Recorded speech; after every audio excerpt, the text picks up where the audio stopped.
Hello friends, मेरा नाम है शशांक सिंह और आप देख रहे हैं मेरा यूट्यूब चैनल। तो आज का जो टॉपिक है जिसके बारे में हम बात करेंगे वो है हमारा mountain and valley winds. Last video तक हम लोगों ने क्या पढ़ा था? हम लोगों ने लैंड ब्रीज और सी ब्रीजेस के बारे में पढ़ा था। अब यहाँ पे हम लोग माउंटेन ब्रीज के बारे में पढ़ेंगे, यानी कि जो पहाड़ों में जो हवाएं चलती हैं उनका क्या रोल होता है, किस तरीके से high pressure low pressure create होता है। देखिए, जैसे मैंने आप लोगों को बताया था ना, सी और लैंड एरियाज में जो ब्रीज चलती है वैसा ही कुछ कॉन्टेक्स्ट इसमें होता है। इसमें भी हाई प्रेशर लो प्रेशर दिन रात वाला वही सेम कॉन्सेप्ट होता है। तो उसी को हम समझेंगे और जानेंगे, तो उसी के बारे में शुरू करते हैं। तो देखो, तो क्या है बेसिकली, इसको हम पढ़ेंगे the in mountainous regions during the day the slope get heated up and the air moves up slope to the fill the resulting gap the air from valley blow up the valley. इसको बोलते हैं valley bridge. अब इसको समझाता हूं मैं diagram से। देखो, ये हमारा माउंटेन है, ठीक है। ये हमारी वैली होती है नीचे वाली, जिसमें नदी वगैरह भी बहती है, ठीक है ना। अब इसको याद करो, हम लोगों ने क्या पढ़ा था? हम लोगों ने जैसे पानी के बारे में पढ़ा था। हम लोगों ने क्या पढ़ा था कि पानी जो होता है वो जल्दी गर्म नहीं होता है, जल्दी ठंडा नहीं होता है, और जो लैंड होती है वो जल्दी गर्म हो जाती है और जल्दी हीटअप हो जाती है। अब सूरज की किरणें जो होती है वो ज्यादातर यहाँ पे हीट पहले क्रिएट करेगी, और इस स्लोप पे। क्यों? क्योंकि ये डायरेक्ट एकदम हीट इंसुलेशन रिसीव कर रहे हैं, तो जल्दी गर्म होगा। जल्दी गर्म होगा तो इसलिए यहाँ पे लो प्रेशर क्रिएट होगा यहाँ पे, ठीक है। यहाँ पे लो प्रेशर क्रिएट होगा और यहाँ पे हाई प्रेशर होगा, क्योंकि वैली है, पानी वगैरह है, ठीक है ना। क्योंकि वैली में ही हमें नदियां वगैरह देखने को मिलती है। तो वैली वगैरह भी हम लोगों ने पढ़ा था ना, गलीज वैली वगैरह हमने सारी चीजें पढ़ी थी। तो कैसे बनती है वैलीज? नदियों की वजह से बनती है। तो यहाँ पे फिर हमारा हाई प्रेशर क्रिएट हो जाता है। ये दिन की बात चल रही है। तो वो क्या बोल रहा है कि the slopes get heated up, slope जो है हीट हुआ, and the air moves up slope and to the fill the resulting gap the air from valley blow up the valley. यानी वैली से अपवर्ड अप मूवमेंट होता है, blows up, ऊपर की तरफ चलता है, और हाई प्रेशर से लो प्रेशर की तरफ विंड्स चलती है, ठीक है। और इन्हीं विंड्स को हम बोलते हैं वैली ब्रीज, क्योंकि ये वैली से चलकर आ रही है। जैसे हमने लास्ट में पढ़ा था ना, लैंड ब्रीज सी ब्रीज, जहां से चलकर आ रही है उसी वही वाली ब्रीज बोलते हैं। तो ये वैली से चल के आ रही है, तो इसलिए हम इसको बोलते हैं वैली ब्रीज, ठीक है ना। उसके बाद आता है फिर during the night the slope get cooled and the dense air descended into the valley as the mountain winds. अब इसी का उल्टा हो जाएगा, किसमें? रात के टाइम पीरियड में। क्यों? क्योंकि ये ठंडा हो गया, पानी थोड़ा सा गर्म हो जाता है, तो मतलब इसके रिलेटिवली यहाँ पे ज्यादा लो प्रेशर क्रिएट होगा। तो इसीलिए फिर क्या होता है कि फिर यहाँ पे ये बन जाएगा हमारा उल्टा, ये अपोजिट हो जाएगा। यहाँ पे हाई प्रेशर, यहाँ पे वो सॉरी यहाँ पे लो प्रेशर, यहाँ पे हाई प्रेशर बन जाएगा, और विंड्स अपोजिट चलने लगेंगी रात के टाइम पीरियड में, और उसको हम बोलेंगे माउंटेन ब्रीज, ठीक है ना। सिंपल वही है जो हमने पढ़ा था अपने लैंड ब्रीज और सी ब्रीज के बारे में, वही होता है माउंटेन्स में हमारे। अब ये तो पार्ट था, हमने जो इतना पार्ट पढ़ा इसमें बुक में, जो इसमें बता रहे हैं माउंटेन विंड्स क्या होती है, ठीक है।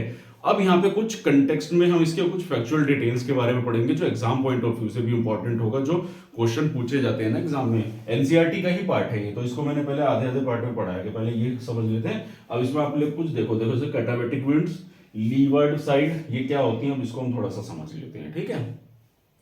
Cool air of the high plateaus and the ice fields draining into the valley is called katabatic winds. अब ये कौन सी विंड्स होती है? देखो, कैटाबैटिक विंड्स होती हैं जब जो हमारे हाई माउंटेन्स या प्लेट्यूज होते हैं जहां पे आइस शील्ड्स वगैरह होती हैं, ठीक है। तो इसको ऐसे समझो, थोड़ा सा माउंटेन ले लो, प्लेट्यू भी ले लो, ठीक है। अब ये पूरा ढका हुआ है बर्फ से। अब ये ठंडा इलाका है, अगर ठंडा इलाका है तो क्या होगा? हाई प्रेशर क्रिएट होगा, ठीक है। वैली में कहीं मान लो लो प्रेशर क्रिएट हो रहा है, तो जो ये विंड हाई प्रेशर से फिर लो प्रेशर की तरफ चलती है ना, इन्हीं विंड्स को हम कहते हैं कैटाबैटिक विंड्स, ठीक। ये बताना चाह रहा हूं कि जो विंड्स होती हैं the cool air of the high plateaus and the ice fields draining into the valley is called katabatic wind. Drain होना यानी कि वहां से बह के जो वैली की तरफ मूव कर रही हैं उसको हम कैटाबैटिक विंड्स कहते हैं, ठीक है। जैसे मान लो ये हमारा अर्थ हो गई, तो अर्थ में ये हमारा पूरा यहाँ पे पोल्स में तो बर्फ होती है, तो विंड्स कहाँ से चलती है? इधर से इधर नीचे मूव करती है ना। तो क्यों? क्योंकि हाई प्रेशर से लो प्रेशर की तरफ मूव करेगी, तो इनको हम कैटाबैटिक विंड्स कहेंगे, ठीक है। तो ये एग्जाम पॉइंट ऑफ व्यू से इंपॉर्टेंट है, इसलिए मैंने आपको अच्छे से बताया है, ठीक है। तो ये आपको पता होना चाहिए। फिर आता है another type of warm wind occurs on the leeward side of the mountain range. The moisture in this winds while crossing the mountain range and condense and precipitate. ये वाला जो टॉपिक है ना, ये लीवार्ड साइड क्या होता है? देखो, इसको मैं समझाता हूं अपने इंडिया के कंटेक्स्ट में। इसमें बात की गई है कि लीवार्ड साइड और एक होता है विंडवार्ड साइड। अब याद करो वैसे तो अभी तक हम लोगों ने ये टॉपिक पढ़ा नहीं है। एक होते हैं वेस्टर्न घाट्स, एक होते हैं ईस्टर्न घाट्स। जो हमारे इंडिया में नीचे हमारा जो शेप होती है ना, तो ये हमारे वेस्टर्न घाट्स होते हैं, ये ईस्टर्न घाट्स होते हैं। अब ये होते क्या है, मैं थोड़ा सा इसको बता देता हूँ। ये हमारी माउंटेन रेंजेस ही होती हैं एक तरह की, बस कम हाइट की होती हैं। तो ये हमारा मुंबई, गोवा, कर्नाटका वाली बेल्ट पे पाई जाती है, और ये हमारे उड़ीसा और भुवनेश्वर इधर की बेल्ट पे पाई जाती है, तमिलनाडु, ठीक है ना। तो ये हमारी बेसिकली क्या होती है, ये माउंटेन रेंजेस ही होती है, तो हम इनको वेस्टर्न, इधर वेस्ट वाले बोलते हैं, इधर इसको ईस्टर्न घाट्स कहते हैं, ठीक है। तो होता क्या है, जो हमारी मानसून विंड्स आती है ना, वैसे तो मैं पढ़ाऊंगा आपको मानसून के बारे में, तो जो हमारी मानसून विंड्स आती है, जो बरसात लेकर आती है समुद्र से, तो क्या होता है, वो यहाँ से लेकर आती है, ठीक है ना। हम इसको साउथ वेस्टर्न विंड्स कहते हैं। जब ये बरसात लेकर आएंगी, तो अब माउंटेन ऐसे हैं, ठीक है, ये हमारे वेस्टर्न घाट्स है, तो वेस्टर्न घाट्स के इधर साइड, यानी कि इसके इधर साइड हमें ज्यादा बरसात देखने को मिलेगी। कारण क्या है उसका, क्योंकि जब वेस्टर्न विंड्स आती हैं तो वो ऐसे चढ़ेंगी, ठीक है, अपवर्ड्स मूव करेंगी, तो अब चलते चलते थक जाएंगी विंड्स, तो फिर वो क्या होगी, यहाँ पे प्रेसिपिटेशन, वो कंडेंसेशन करेंगी और प्रेसिपिटेशन कर देंगी, ठीक है ना।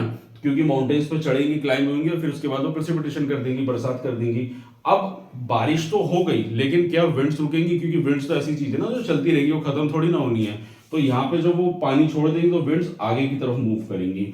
तो जो इसका इधर वाला पार्ट हो गया, ये हम विंडवर्ड साइड कहते हैं, और इसके राइट वाले साइड को हम लीवर्ड साइड कहते हैं। तो वो उसी की बात कर रहा है, another type of warm winds अगर ऑन दी लीवर्ड साइड, यानी कि इस तरफ जो हमारा वार्म विंड्स बनेंगी of the mountain range, and the moisture in these winds and while crossing the mountain ranges condense and precipitate। जब क्रॉस करते वक्त उसको कंडेंस प्रेसिपिटेट कर देता है, फिर विंड्स आगे की तरफ मूव कर जाती हैं, ठीक है। तो इसी को हम कहते हैं लीवर्ड साइड, और यहाँ पे फिर बारिश देखने को नहीं मिलती, क्योंकि बारिश तो सारी यहीं पे आके रुक जाती है, खत्म हो जाती है, ठीक है। मॉनसून के रिगार्डिंग एक बात और बताना चाहूंगा, जो बारिश होती है ना, बारिश का एक बहुत बड़ा रोल होता है कि जब वो अपने साथ चीजें लेके जा रही हो, मूव कर रही होती है, तो कहीं पे भी अगर बैरियर्स देखने को मिलते हैं उस विंड्स को, तो वहीं पे प्रेसिपिटेशन होने की संभावना ज्यादा बन जाती है, क्योंकि उसको रोक देते हैं, वहीं पे कंडेंसेशन ज्यादा हो जाता है। जैसे मान लो अब हवा के साथ, विंड के साथ पानी आ रहा है, मूव हो रहा है, फिर आगे बैरियर है, आके इकट्ठा होता है, यहीं पे वो कंडेंसेशन होने लगते हैं, फिर वहीं पे बरसात देखने को मिलती है। तो वही केस हमारा वेस्टर्न घाट्स में हमारा देखने को मिलता है, ठीक। तो उसी को हम बोलते हैं लीवर्ड साइड, हमारे राइट हैंड साइड पे हमारे वेस्टर्न विंड्स के, ठीक। उसके बाद आता है when it descend down the leeward side of the slope, the dry air get warmed up by the adiabatic process and this air में meet the snow in a short time. अब इसको ऐसे समझो कि ये तो हमने बात करी वेस्टर्न घाट्स की, लेकिन ये जो हमारी लीवर्ड साइड होती है, ये एक बहुत बड़ा रोल प्ले करती है लो प्रेशर क्रिएट करने में, जिसके चलते हुए क्या होता है कि जो हमारे माउंटेन्स होते हैं, इसमें फिजिक्स का प्रोसेस बताया एडियाबैटिक स्लोप। ये मैंने रेड कलर से इसको नहीं कराया, तो इसको रेड कलर से हाईलाइट कर देता हूं। तो ये फिजिक्स का प्रोसेस होता है एडियाबैटिक, जिससे हीट प्रोड्यूस होती है, और इसके चलते हुए क्या होगा कि ड्राई एयर में मीट द स्नो, मतलब इसके चलते हुए क्या होगा कि जब हमारे माउंटेन से जब वो विंड नीचे की तरफ मूव करेगी लीवर्ड साइड में, तो क्या होगा कि वो गर्म हवा जो है स्नो को भी मेल्ट करेगी, और वहीं से हमारा जो है ग्लेशियर भी पिघलता है। तो अब आप लोग एक चीज यहाँ पे एग्जाम्पल के तौर पर नोटिस करो कि हम लोगों ने क्या पढ़ा कि ग्लेशियर जो होता है वो क्यों हमारा पिघलता है, हमारे ग्लोबल वार्मिंग की वजह से। लेकिन एक बहुत बड़ा कारण बनता है ग्लेशियर का पिघलना, कि विंड के मूवमेंट से, विंड के लो प्रेशर क्रिएट होने की वजह से भी हमारी आइस को वो मेल्ट करता है। कहाँ पे, लीवर्ड साइड में। तो लीवर्ड साइड में आपको समझ में आया कि चीजें क्या होती है कि विंड मूव कर रही है, मतलब बरसात का कोई रोल नहीं है लीवर्ड साइड में, लेकिन लो प्रेशर क्रिएट होने की वजह से वहां पे ग्लेशियर को भी वो पिघला देता है। समझ में आया। तो ये था टॉपिक जिसमें मैंने आपको विंड्स के बारे में बताया, यानी कि विंड्स किस तरह से हमारे माउंटेन विंड्स मूव करती हैं, और यही था सारा टॉपिक जिसमें मैंने आपको सारी चीजें बताई। इसमें इंपॉर्टेंट चीजें यही है, तो कैटाबैटिक विंड्स, एक लीवर्ड साइड और एक एडियाबैटिक प्रोसेस। तो ये आपको पता होना चाहिए, एग्जाम में इनमें से कोई भी चीज आ सकती है, ठीक है ना। ये मतलब 1 मार्क हो गया, जैसे आपका जो प्रीलिम्स में आते हैं ना जैसे ऑब्जेक्टिव टाइप के, तो उसमें इस तरीके से पूछा जा सकता है, ठीक है ना। तो ये था मेरा आज का टॉपिक जिसमें मैंने आपको इसके बारे में सारा बताया। अब हम अगली वीडियो में मिलेंगे एक और अगले इसके टॉपिक के साथ। तो आज के लिए इतना ही। तो अगर आप लोगों को मेरा काम पसंद आ रहा है, अगर आप लोगों को मेरी वीडियो अच्छी लगी है, तो मेरे चैनल को सब्सक्राइब कीजिए, मेरी वीडियो को लाइक कीजिए, और आने वाले समय में आपको और ऐसी इंफॉर्मेटिव वीडियोस मिलती रहेंगी। साथ ही साथ कोई भी यूपीएससी की बुक अगर आप लोग परचेज करना चाहते हैं, तो मेरे डिस्क्रिप्शन लिंक में जाइए, वहाँ पे लिंक अवेलेबल है, उस लिंक पे क्लिक करके अपने लिए ऑनलाइन बुक ऑर्डर कर सकते हैं। और अगर आप लोगों का कोई भी डाउट या कोई भी प्रॉब्लम है, तो उसके रिगार्डिंग आप लोग मेरे कॉमेंट सेक्शन में लिंक पे आप अपना मतलब कमेंट सेक्शन में आप लोग टाइप करके भेज सकते हैं। तो आज के लिए इतना ही, मिलते हैं नेक्स्ट वीडियो में। Thank you very much.